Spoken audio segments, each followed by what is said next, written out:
Hello, Virgo, and welcome to your Hidden Truth Tarot reading. Welcome to Virgo. All right, let's see what's at the bottom of the deck. The Magician. So the Magician has all the tools that they need to manifest and create the life that they want, right? They have all the elements there. In this one, she has the cup, she has the pentacle, she has the wand, and the sword. You can see are all right there on the table. And then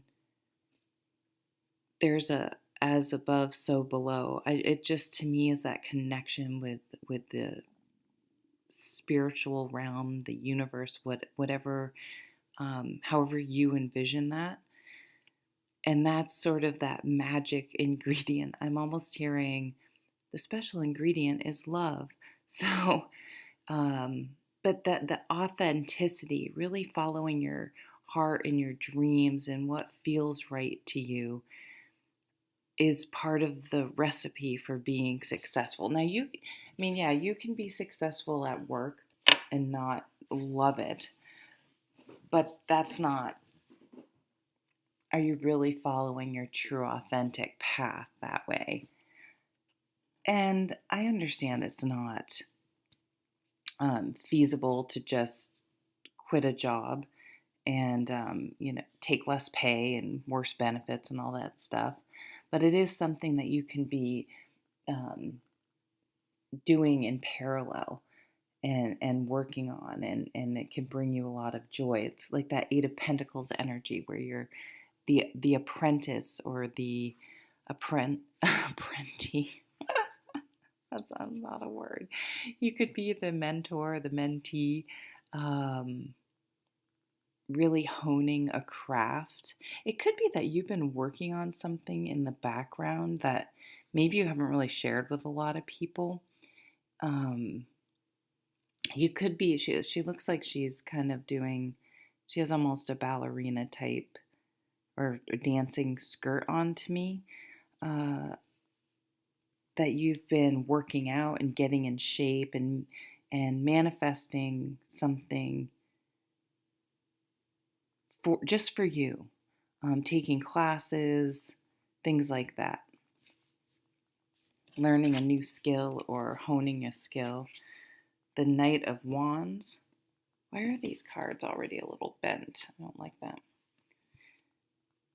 So the Knight of Wands, I mean, they stand out. They are a leader. They're entrepreneurs. They're trailblazers. They get people fired up and excited. They just radiate energy.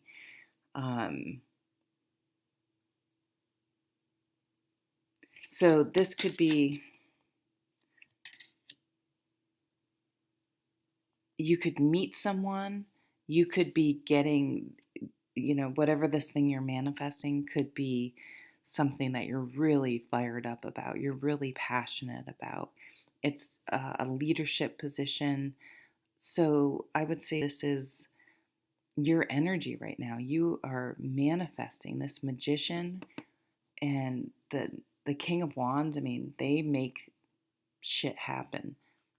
They are a driving force. Wow, victory. Six of Wands, victory. If you're launching something, if you are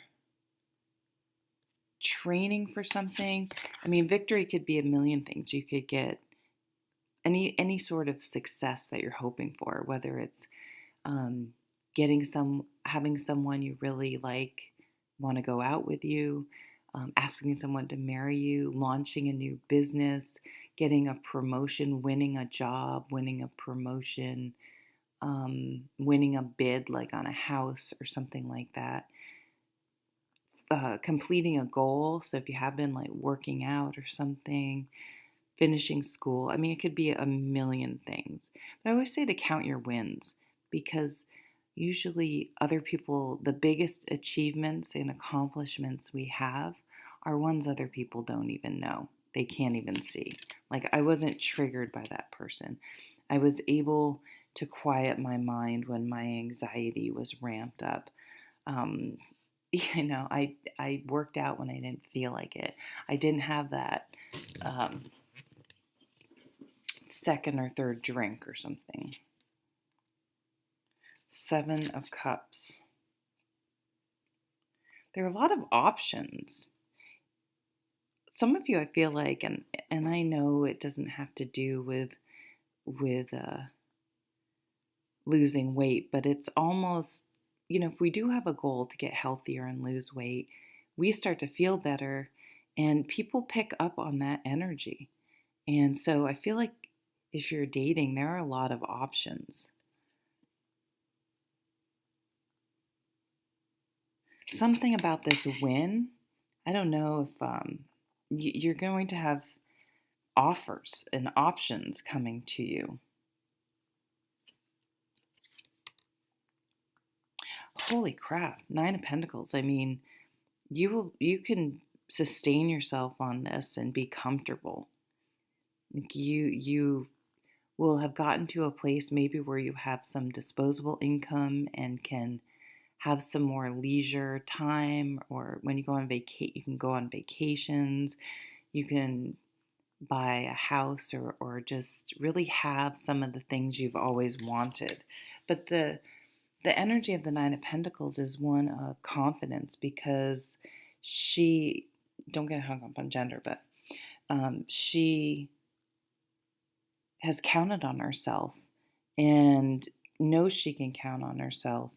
And with that confidence, and there's a lack of fear, a lack of like desperation, or holding on to things for fear, like even relationships, for fear of like financial safety, security, things like that. She's like, I will be okay on my own, and I will wait for the right things to come to me. I won't force them. And something about that is what brings things in. 7 of Swords. I love this 7 of Swords. The Walk of Shame. And it was up here upside down. Well, you know what? To me, this is a little bit like the opposite of, oops, sorry, I'm making the opposite of like sneaking out.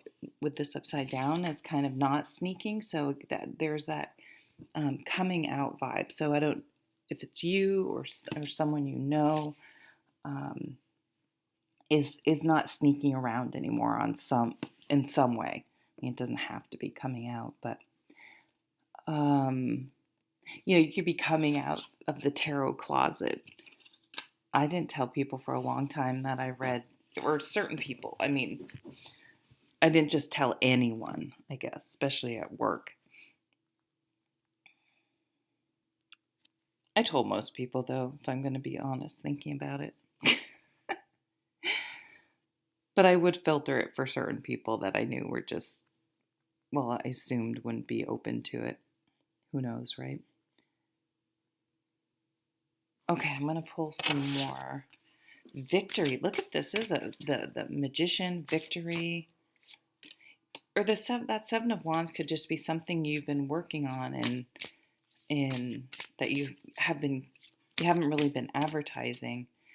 You're ready now to go mainstream, to share with the world, to put it out there. But I feel like it was something really near and dear to your heart, I'm hearing. What's at the bottom?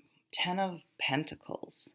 So this is something that can span generations, legacies, wealth, all the material stuff, but a strong sense of family and connection and stability goes along with this 10 of Pentacles. And right, I mean, the 9 is right here. So just you're building this life here. What does it say here? Take steps to ensure financial security of your children or other loved ones, making wise investments, or planning for retirement, honoring family traditions. Very positive card. Temperance, balance. Yeah, you're finding a balance in your life. The Nine of Pentacles, remember, has some leisure time, and it's time to be like, okay, I've gotten to a certain place and I need to start enjoying it, and not just driving towards that other goal so much that I'm not enjoying the present. Take everyone's input into consideration. Merge viewpoints to create a better solution. Take your time. There's no need to rush. Wow, she's been coming out, or the High Priestess. Trust your intuition. Trust your gut. The Seven of Swords are things that we keep suppressed a lot, that we don't want to, I don't know, we feel like we need to hide or can't. We keep suppressed because we don't want to give ourselves permission to sometimes enjoy things that we want. Like, it's okay. We have societal expectations, just like me with the cards. Like, well, I'm not going to tell everyone. But the High Priestess said, what you really want to do. And it's time to allow yourself to examine that and examine the possibilities with the Seven of Cups, and, be okay. Stand in your power and be okay with what you want and what you want to build for yourself. Trust your intuition, careful reflection before taking action, insights that come through meditation, balance, meditation. Sorry. Holy shit, the Six of Wands again, the Victory card again. This is like a huge win. I'm not encouraging people to play the lottery, but if it's something that you do occasionally, I would suggest you get a ticket. I mean, this is like a win times two. It could even mean like you have two successful things. And that's what I'm kind of seeing. Like, it's that first success leads to other opportunities. I think I said that. So there's a domino effect here of success. And the more authentic you are and the more you trust yourself and are open to whatever the universe is going to bring, the more that just keeps pouring in. But it involves a surrender, in some ways, a balance. Like, yes, you're doing all the hard work, the manifesting, but there also has to be the receptive energy for it to come in. It can't all be going out.